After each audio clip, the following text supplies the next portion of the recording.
Hey everyone, welcome back to the DealMachine Real Estate Investing Podcast, where if you're in this job that you don't really like, we give you a path to quit that job and build a life you love by building a business that can pay you probably your annual salary monthly. And today we've got a special guest, Chris Logan.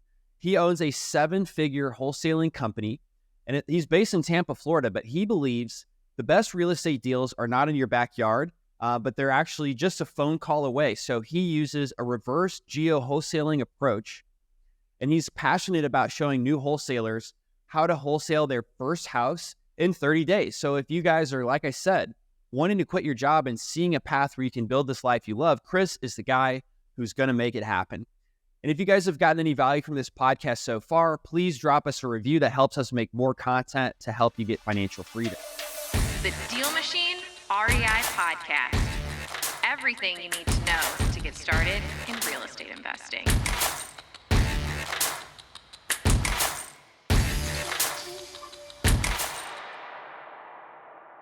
So without further ado, Chris, how you doing, man? Doing awesome. Doing even better to be on the call with you guys today, and really looking forward to sharing some value with your audience. 100%. I loved your bio that you wrote. I'm curious, you've done around 600 deals now. When did you start? Yep. So we started a little over 10 years ago. Okay, wow. 10 years in the business. Yep. So we've been doing it for a long time, and wholesaling always just identified with us. You know, the first time we got into wholesaling, we went to this local real estate seminar that was coming to Tampa. I saw this banner ad in my wife's email. She's my girlfriend at the time. Now she's my wife. And I was like, hey, I don't want to go to this thing alone. Why don't you come with me? So, you know, it was a Robert Kiyosaki event. Obviously, he wasn't there, but we learned a lot of really good nuggets. They broke down all these different types of real estate strategies on the whiteboard. And the one that just totally made sense for me with where I was at in life and where we were at was wholesaling. You know, they charted it on the board and they said how basically you could get into real estate or control real estate for pretty much no money out of your own pocket, and then flip a piece of paper for tens of thousands of dollars. And I was like, sign me up. And that's really what launched our journey into it. That's amazing, because a lot of people don't have a huge amount of money to invest in rental properties. Like I do want rental properties myself, but my friend was asking me, he's like, how many properties do I need to be financially free? And I was like, well, the cash flow is $600 a month. You probably need like 8. He's like, well, how much cash do I have to put down on each? And I was like, yeah, I mean, it's like 60,000 per property probably, you know? And then he was like, why do I even start? It seems so far away, but that's why wholesaling is so popular, right? Because you could make, you know, 20, 40, I don't know. How much do you make on a wholesale deal? Yeah. So in wholesale deals, we've made anywhere from $4,000 all the way up to $65,000. So, I mean, yeah, so that's like a whole payment for one of those 8 properties. Absolutely. And that's one of the reasons why, like, I firmly believe the best way to get started in real estate is wholesaling. I don't think people should go out and buy rentals at first, because you don't know what you don't know. And even if you take a course, you have a mentor, all these things, you're going to make mistakes. And a lot of people, they don't have the budget to make costly mistakes in the beginning, right? But, you know, worst case scenario with a wholesale deal, if you lock it up and you make an offer that's a little too high, you kind of figure it out in your inspection period that you have with the seller, you can back out of that agreement, no harm, no foul, move on to the next one, take it as a learning experience, right? But if you buy a deal the wrong way and you underestimate the renovation for it, you underestimate how long it'll take to get tenants, I mean, that can really just cause a lot of problems. And so wholesaling is the vehicle that I use to break free from corporate America, get out of that. I recommend when people first get started that they have, before they leave their job, that they have at least $1,000 emergency fund set aside, and then anywhere from 6 to 12 months of savings saved up in the bank to cover expenses. And that way they can grow their business with zero stress, right? And a lot of people, that may sound far off. They may listen to that and be like, holy moly, 6 to 12 months, right? But keep in mind, you're making money along the way while you're working your job, but you're on the journey to becoming financial free so you can live life on your terms, do what you want to do, when you want to do it, how you want to do it, with who you want to do it with, right? But you can actually get there very quickly as well with wholesaling. And that's honestly one of the main reasons why I'm very passionate about it. And I feel like it is the go-to source and the only place people should start when they're first getting started in real estate. I like how you broke it down to have a way to build a business stress-free. I mean, that sounds really, really nice. So I would definitely want to work with you as a student. Yeah, there's a lot of people that say, hey, I just did my first deal. I made $10,000 on it. I made $12,000 on it, and I'm piecing out of my job because I only make $3,000 a month there, $4,000 a month there. But what they don't realize is, you got that deal. Congratulations, that's amazing. But you don't want to leave until you have a consistent, predictable machine that's producing deals every single month. So that way you know where your next deal is coming from. Nothing is more stressful than not having a job and not knowing where your next deal is going to come from. Holy cow, that sounds, wow. I want to say what I just said with a caveat, right? Ryan is probably 1% of people that are out there that get their first deal. They get so jazzed up. They know exactly where their next deal is going to come from. And they go out and they just make it happen and they do it, right? But that's not the everyday person that's out there. And I'm not saying that anyone on this call is not able to do that, but I'm saying that everybody has their own risk tolerance and you have to do what you feel is right for you. At the time when we were making the jump, I wanted to get married to my girlfriend at the time. And, a lot of expense. You had to buy a ring, you have a wedding coming up and all that stuff. And so my thing was I wanted to secure my foundation financially before I went and did that. But again, there are people, I have friends that have did a wholesale deal. They left their job and that was it. But it really just depends on the person. But overall, for the majority of people as a blanket, I feel that, you don't want to leave after your first deal. You want to take Jim Rohn's advice, right? If anyone's on the calls heard Jim Rohn basically said, you work your hustle until you generate enough money in that to cover your base expenses. And then from there, you keep working until you make enough money to cover your job. Once it covers your job, then you go full-time in your hustle, right? So that's been my overall belief process on it. But Ryan, I'd love to hear your story there on what you did. Just please open up your podcast app right now and leave us a review and let us know what you thought of this episode. It means so much because the reviews help us get in front of more people. And the more people we can get in front of, the more we can help them achieve financial freedom. And we also get more energy to put more content out like this to help you. So by leaving us a review, it will give you more content to come to help you along in your journey. Thank you so much.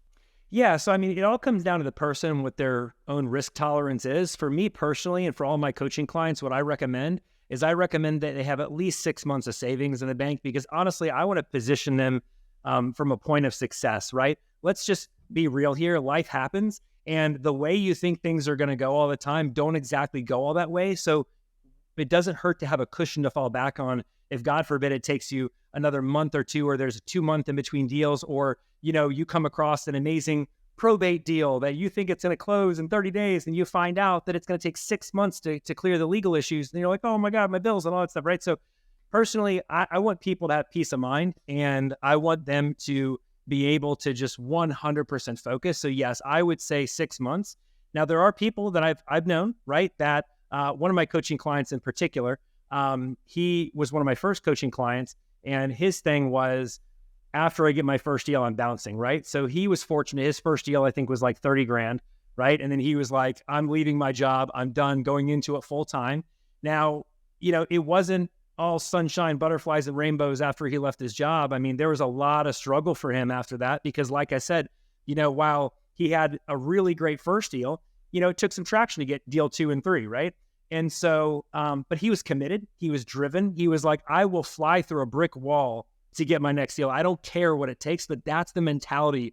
That's the difference maker that it takes to be able to go ahead and do that, right?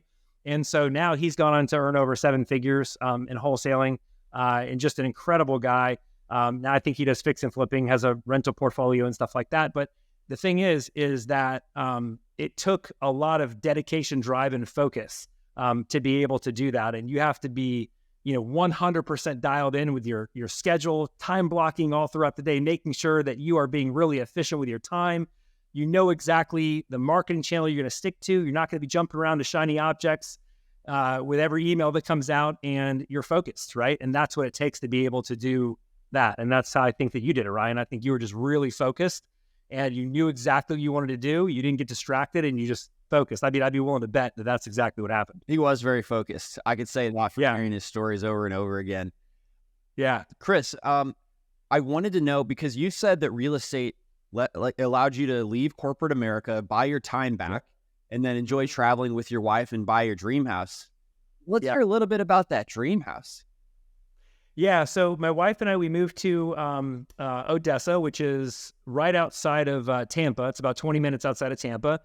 We moved here in 2 years ago, actually, and we love it. It's just in an area that it's really spread out. There's some new development coming, but it's an area that's up on the rise. So it was an investment for us as well. And our house basically backs up huge preserve, so there's no neighbors to the back of us, none on the left or right. We have a pool, and it's a really, really nice house, and we're just very blessed to be here. So we're very happy. That's amazing with it.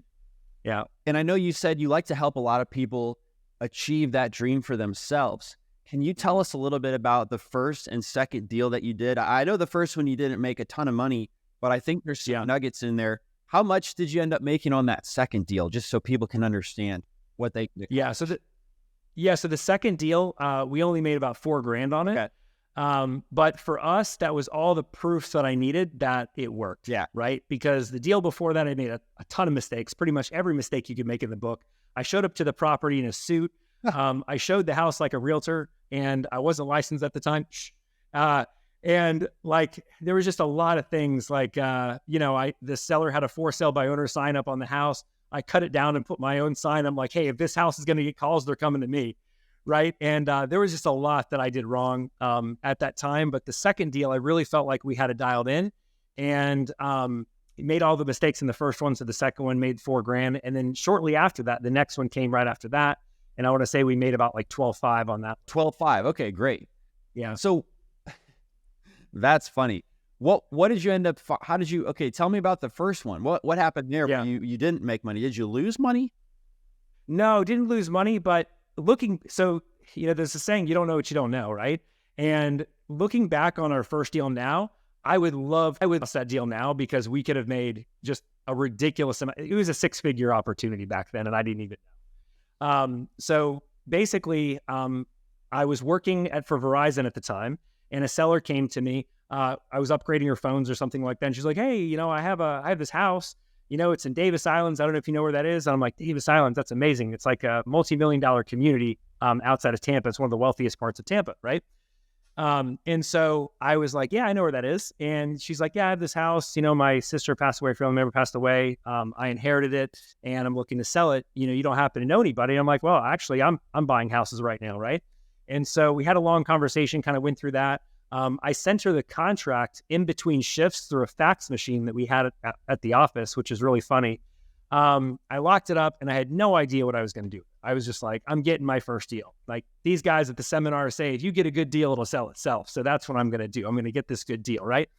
And it was an amazing opportunity. Again, multi-million-dollar houses on the street. Had a vacant. It actually had 2 lots, right? So one lot was vacant, and the other one was an older historic house that needed to be renovated, right? Back then, I had no idea about land value or what the land was worth. And to me, it just seemed like a huge project.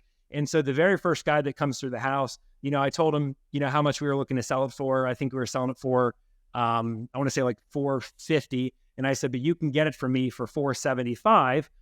You just have to pay me $25,000 to do that, right? And he's like, what? Wait a second. So the house is $450 or is it $475? So why would I pay you $25,000? And I'm like, well, it's just what you have to do to get the deal, right? So I had no idea what I was doing. And he kind of laughed and shook it off. And turns out he was a really high-profile investor that I didn't know. So he really knew what he was doing. I didn't. So that deal, eventually, the seller came back around and said, hey, if you're not going to close on this, I have a buyer that I'd like to move forward with. So could we end your contract? And I wasn't going to waste your time anymore. I didn't have a buyer, so I said, sure, no problem. We did that. And then, like I said, we were a little frustrated, right? A little feeling defeated in that moment, because we had that deal, right? And it didn't sell, but we were determined to not let that stop us. So what we did is we put a bunch of plastic signs out, bandit signs, and that got us the next deal. The next deal was in a great neighborhood. So we were really fortunate that we put them in some good areas. And when we got that deal, I want to say it took roughly 45 days and 2 or 3 extensions with the seller to get that one sold. But again, I didn't find my buyer first. So we got the deal. We put out bandit signs. We're like, okay, so if we put out bandit signs to get sellers, that's got to work for buyers too. So we put out a bunch of signs. We got a buyer from that. And the buyer we got for that deal would go on to buying I don't know, probably 50 other properties from us. Wow, 50 other properties. Yeah. Yep. And he became a good friend. He became a friend to this day. That's awesome. Yeah. Could you break something down for us, somebody who's listening that doesn't really know the difference between a wholesaler and a real estate agent? Because you said earlier, you're like, hey, a mistake I made was I wore a suit. I showed it like a real estate agent. Yeah. Yeah. So a real estate agent or a realtor, right? That is someone who is licensed in their state to sell properties on behalf of a homeowner, right? So a homeowner says, hey, I have this house that I want to sell, and will you list it for me on the market, right? So if you hear about on-market houses, that's exactly what that is, a house listed with a realtor. So they will sign a listing agreement with that realtor, and they will list it, and they'll want to sell it to basically a retail buyer, and a retail buyer means someone's going to buy that house and move into it to love and live it. And that's exactly what that is. So they're not selling to investors the majority of the transactions. They're selling to someone who's going to get a loan for the house, move into it, and live there. So a wholesale transaction and a wholesaler is someone who finds properties at below market prices, right? And puts a contract together with a seller and agrees on a certain price. So if you have a seller that wants to sell a property for $60,000, right? And then let's say you have a buyer that comes along that's an investor, owns several rental properties, done fix and flips, things like that. And he says, hey, that property looks like a great investment. I'll go ahead and pay you $80,000, right? You put together an agreement with him. And then as the wholesaler, you're basically the middleman. So you're collecting the 20 grand in the middle, the difference between the 60 and the 80. So that's a difference where a realtor, they get paid off a listing commission, a percentage of the overall sales price. So what were you doing that you felt was more like a realtor? Well, so when you're a wholesaler, right? Like my perception of what a buyer looked like was totally wrong. Like I thought, coming from corporate America, I thought you had to be in a suit. You're going to be meeting guys like from Wall Street. They're going to be pulling the nice BMWs or whatever. And, you were going to be negotiating with like a professional like that, right? Come to find out the buyers that come to my properties are all in like tank tops and sandals. I mean, we live in Florida, right? And let's face it, it's hot, right? So when I was in that suit, I was sweating my face off. But yeah, so that's what I mean. So like my perception of what the buyer clients were going to be and what a buyer actually looked like was totally different. Like I said, the first several buyers showed up in tank tops and sandals to our properties. So Got it. So just to be clear, you didn't do anything wrong. No. You didn't do anything illegal. Nope. You had a different picture in your mind than what you actually. Yeah. So I was showing property like a professional realtor would be showing it. Like, this is the kitchen. This is the bathroom. This is, the foyer. This is, doing things like that, right? That's what I was doing. When in reality, an investor, they don't care about any of that stuff. They don't need to be shown what the kitchen is. They've seen 1,000 of them, right? So they just want to come in and they want to be able to do their thing. You don't follow them around the house. You just kind of let them walk through and do their thing, and they'll come back to you and tell you yes or no, right? But if you're showing it like a realtor, you're walking around the house like, yes, this is the kitchen. This is the bathroom. This is the great room. What do you think of this room? This room, and you sell this where you could put a radio and things like that. So, I mean, those are things you don't need to do with investors. Got it. Yeah. Cool. So you said you also like working out at the gym. Yep. Tell me about that, because it's something I've personally really gotten into this year too. Yeah, I feel like as an entrepreneur, it's an absolute must if you're going to be successful to do some type of physical activity, whether it's lifting weights, whether it's playing basketball, whether it's, doing some type of sport or something to keep your body moving. We go through a lot of ups and downs and stress as an entrepreneur on our journey, and we have to remember that it's a marathon, not a sprint. And so at the end of the day, if we're taking care of our bodies are going to take care of us, especially our mindset and mentality on the way. But if we're not taking care of our bodies, like, we're going to break down, right? So one of the things that I commit to is a minimum of 3 days a week. I try to work out 5 days a week. Sometimes it happens, sometimes it doesn't, but I work out 3 days a week, 3 to 5 days a week. And I work out in my garage. And so I'm very passionate about living the virtual life. So our company is virtual. We do everything from home. We buy and sell properties over the phone. And then I also, work out in my garage. So basically in the morning, I wake up, I have some breakfast, I hop out to my garage, I get a 30, 45 minute workout in, feel great, ready to conquer the day, the hardest parts out of the way. And then I go ahead and start my day. So I really enjoy working out in the gym, and I just love the feeling that I get. And more importantly, the feeling that I don't get when I don't work out. It makes me crave it and want to go back into it because, it just gives me so much throughout the day to be able to do that. I completely agree.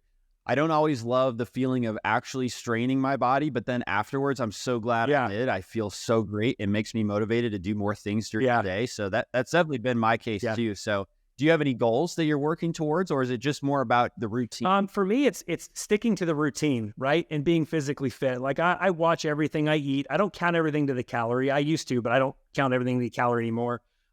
There's my wife used to be a Beachbody coach, and there's a little container system that they have where you kind of measure everything out in these containers.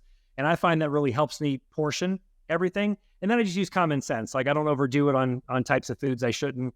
I have my cheat days. So on Saturday and Sunday, I have a little cheat days where I'll, have some chips and things like that. But for the most part, I try to stick to lean meats like chicken, turkey, just not to overdo it on like bad food. Because if there's a lot of people who eat bad food and they wonder why they don't feel good, right? So it all starts with making sure you're eating right and you're putting the right things in your body. If you think about your body like a high performance vehicle, right? If you took a Ferrari, right, and you said, I'm going to put the cheapest possible gas, maybe even old gas that may not even be good anymore. I'm just going to dump that in the Ferrari and you're going to, expect to win a race. It's just not going to happen. The engine's going to overheat. It's going to fall apart. Well, the same thing happens with your body. We're running in a million different directions as an entrepreneur, right? And it's so key that our mindset and our body can keep up with what we want to do, right? And the only way it's going to happen for the long term is if we take care of it. Right. I definitely take care of my Ferrari all the time. Put the best gas in possible. Got to do it. So Chris, I've got a personal list of questions I want to hit you with, kind of in a lightning round. So tell us again, why do you feel virtual is the right way to go compared to looking for deals in your backyard as a new investor? Yeah, the main reason for that is because, there's not every market is created equal, right? So there are certain areas that are just not great wholesale areas, right? So if you live in a rural area where there's, lots of trees around, mountains and all that stuff, and you're outside of a big metro area, you're not going to have a problem getting deals under contract. It's actually going to be pretty easy, and you're going to be impressed with yourself of how easy it is, right? But the problem is you're going to have a really difficult time selling those deals. In wholesaling, it's all about what the buyer wants, right? So if you have buyers in a certain area, fantastic, you're going to move deals. If you don't have buyers in a certain area, you're not going to sell deals. There's also areas too where the competition is just through the roof. California is one of those places, right? So if you could put time in to be able to get a wholesale deal and have it take 6 months versus 3 months or 1 month versus 2 weeks, it just makes sense to go to an easier area. So I look at areas that have a median home price. So if you're looking at house prices on a spectrum, right, we have the absolute lowest of the low and absolute highest of the high. That median or that middle home price, right? You can easily find it by going to Google and typing in whatever city you're in, median home price. And you want that median home price to be at least $200,000, right? And you want a population size to be at least 250,000 in population. Because if you have those two things together, you can make big assignment fees, you'll move deals quick, and you're going to have a runway where you can do multiple deals. Gotcha. Okay, Indianapolis is where I invest. So I just Googled this. It's $250,000. Mm-hmm. So that's good. That's not too high. What's too high? No. What's the ceiling? Yeah. So the thing is if you're in an area of if you're in an area of 200,000 or greater, right? That means you're going to make large assignment fees. So there's an opportunity there to make $15,000, $20,000. What I would focus on is not going any higher than that price in an area. So when you're looking going to an area, as long as it fits the two points that I mentioned before, population size 250,000, median home price of at least 200,000. When you're wholesaling that area, you want to focus on, you will not exceed that median home price value, right? So for instance, your area, you said Indianapolis was 250. So if I was going to wholesale in that area, I would focus on houses that have a value of $250,000 or less, right? Because that's the most popular type of house.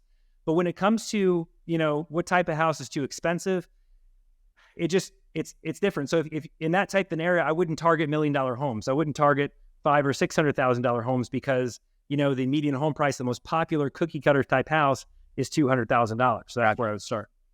Do you think that it's harder to actually close a deal and build rapport and get a good price over the phone versus meeting somebody in person? I think it's easier. And the reason I feel like it's easier. You think it's harder on the phone? I do. Yeah, the reason why I feel like it's easier is because there's a lot of variables that you're not dealing with over the phone that you're dealing with in person, right? When you're in person, you have to worry about your body language, right? You have to make sure that obviously you show up on time to these appointments, that you're there when you tell the seller you're going to be there. You're dealing with driving to the property, driving back to the property, all those things. You're worrying about repairs and all these things. But if you're talking to a seller over the phone, right? And let's also face it too, in person, you have to make sure you're saying all the right things too. But if you're doing it over the phone, they can't see you. If you're too young, you're too old, you're too inexperienced, you're too experienced, you look like a shark, you don't look like a shark, it doesn't really matter. Like those types of things are not factors over the phone. They can't see your body language. And so the only thing you have to worry about over the phone is make sure you're saying the right thing. And if you have a script that can guide you, right, and you can just read it, but put your own personality on it, you can sound like a seasoned pro, even if you've only done this for a day or so or never done a deal before. Gotcha. Where does somebody get a script like that? So one of the things I'm going to do is I'm actually going to give a script that you can give to your audience. So I'll give it to you here at the end of the call, and you can just go ahead and send it out to them, or anybody who comes sees the podcast, they can download it. And that's exactly what we say to sellers to get them comfortable with us over the phone, to start gathering information so we have the info we need to say, is this a deal, yes or no? Gotcha. Well, let's start wrapping up the call. What's that script? Where do we get it?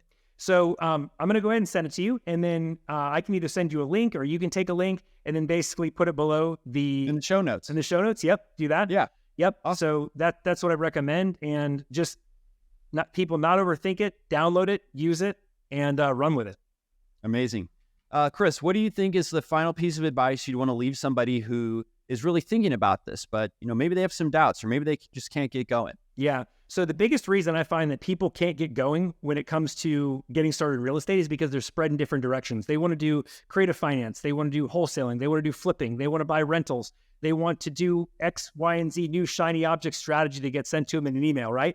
The thing I got to tell you is you need to pick a direction and focus. And the thing is more powerful than the power of focus, right? So if you say wholesaling is where it's at, and I'm going to focus on wholesaling until I get a deal, that doesn't mean that you focus on wholesaling until you hit a few obstacles and you're like, oh, this kind of hurts. I'm going to jump over here to this. Maybe this is easier. It all takes work, and all the strategies work, but they all take focused effort to make it happen. And if I had jumped fences every single time that I ran into an obstacle or something wasn't comfortable, I wouldn't be where we are today. So that's what I would recommend, is just pick one strategy, focus. If you're getting started in real estate, start with wholesaling and just run with it until you get your first deal. Man, there you have it, guys. Stay focused. I think it's so helpful when you're starting out to stay focused when you know how much time it might take, right? Chris took 6 months to get his first deal, but look at him now. He's done 600 deals. So somebody like Chris can help you get there faster, but don't quit too soon just because you hit a few obstacles. Absolutely. And Chris, we've got your Instagram handle here. I can give that out. Is there a better place that you want me to direct people to get in touch with you, though? Yeah, sure. So they can mainly TikTok, right? Well, so I have a few accounts. So Facebook is my biggest one. So if you want to follow me on Facebook, my username on there is CLogan777. You can follow me on Instagram, Chris Logan REI. TikTok, it's Chris Logan REI. And I do have a free Facebook group where we show people how to go from 0 to 20K a month virtually. In wholesaling, so they can start wholesaling deals over the phone from home. And if you go to my Facebook page, you'll see that. You can join the group, and love to have you inside. Amazing. I'm definitely joining that. What's that group called again? It's called Virtual Wholesaling Made Simple. Okay. Yep. So you go in there. We do a live call, free training once every Thursday, typically for 30 minutes to an hour, and we cover the most burning topics that people have in the group when it comes to, obstacles they're facing, getting started, how to figure out if a certain area is better over another area, what to say to sellers when they give you certain objections, and just try to give as much value as possible in there so people could literally get information and run with it and do deals. That's right. As Chris says, your next 20K is just a phone call away. So check out that Facebook group. I just requested to join myself. Chris, thank you so much, man. You brought great energy and great information to this call. Awesome. Thanks for having me, guys. Really appreciate it. It was fun, and I'll look forward to doing it again sometime. Awesome. We'd love to have you back. Cool. Thanks for listening to the DealMachine Real Estate Investing Podcast. Please leave us a review and follow along wherever you're listening to your podcast.